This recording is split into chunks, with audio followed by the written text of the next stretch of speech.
প্রিয় দর্শক, আজকে আমি আপনাদের একটা এই সরিষার জমির ভিডিও আপনাদের সামনে আমি হাজির করতেছি।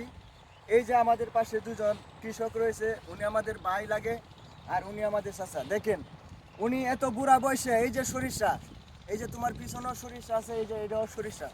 তো চাচা, এই সরিষা কি আপনি নিজে করছেন? হ্যাঁ, নিজে করছি নিজে তো আপনি এই যে এই বয়সে যে আপনি সরিষা করলেন, এটা আপনি কি মনে করে করলেন?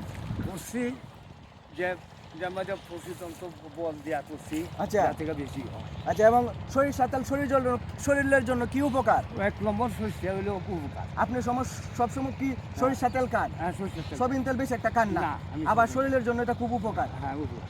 প্রিয় দর্শক, দেখুন এই যে আমাদের বয়স, আমাদের বাবার বয়সী বয়স, এই যে মুরব্বী লোক আমাদের দেশে এত কষ্ট কইরা সরিষা জমি ফসল হতে করছে, আর আমাদের দেশে অনেক যুবক, অনেক শক্তিশালী যুবক এই দেশে বেকার অবস্থা ঘুরতেছে, কিন্তু সরিষা জমি করে না। তাইলে এই ফসল আমাদের রাষ্ট্রের জন্য খুব একটা উপকার। আমরা যদি সকলেই সারা বাংলাদেশের মধ্যে এই ফসল করি, তাইলে আমাদের রাষ্ট্র অনেক আগায় যাব এবং কর্মসংস্থান বাড়বো। আরেক হলো আমরা সয়াবিন তেল যদি বর্জন করি, একদিকে যেমন দেশের অর্থনৈতিক আগায় যাব, তেমনি দেশের কর্মসংস্থান বাড়বো, ফ্যাক্টরি বাড়বো। আমরা বিদেশে কর্ম করতে হবে না, আমাদের এই তেল দেশেও থাকবে এবং বাহিরে যায়ও রপ্তানি হবে, অনেক বিলিয়ন বিলিয়ন টাকা আসবে এই দেশে। আমাদের স্বাস্থ্যশীল অনেক ভালো থাকবে। এই সরিষা তেল কিন্তু অনেক উপকার। সারানি কাজ করছি না, সারানি কাজ করছি। এই সরিষা যে যারা যারা খাইতে পারে আর যারা না খাইতে পারে, এদের মত আপনার কি মত? আমার মত হলো এই সরিষা খাওয়াও আমরা কর্তব্য। সরিষা খাওয়া হ্যাঁ। খুব উপকার। খুব উপকার। হ্যাঁ, উপকার। সরিষা খাওয়া উপকার।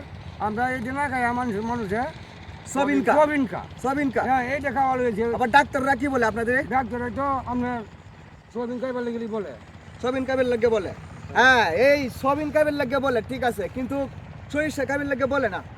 হ্যাঁ, কারণ এটা হলো একটা আপনার অনেকে খাইতে পারে না, এটা বিষয় হলো আপনার এই সরিষা তেল খাইতে না, কিন্তু ডাক্তারে যখন আপনার 20 জাতের ওষুধ দিব, তখন এই ওষুধ সুক্কা মিডা তিতা পগল জাতের যত তৈ দিব, এই ওষুধ খাইতারবো, কিন্তু আমাদের দেশে যে ভালো তেল, এই তেল খাইতারতো না। না। আর ফ্রিজের 6 মাস জিনিস রাখা আছে, এই জিনিস খাইতারবো, আর সহায় উঠতে দৌড়তারবো, কিন্তু ভালো তেল খাওয়ার জন্য সুস্থ বডি থাকবো, এইটা খাইতো না।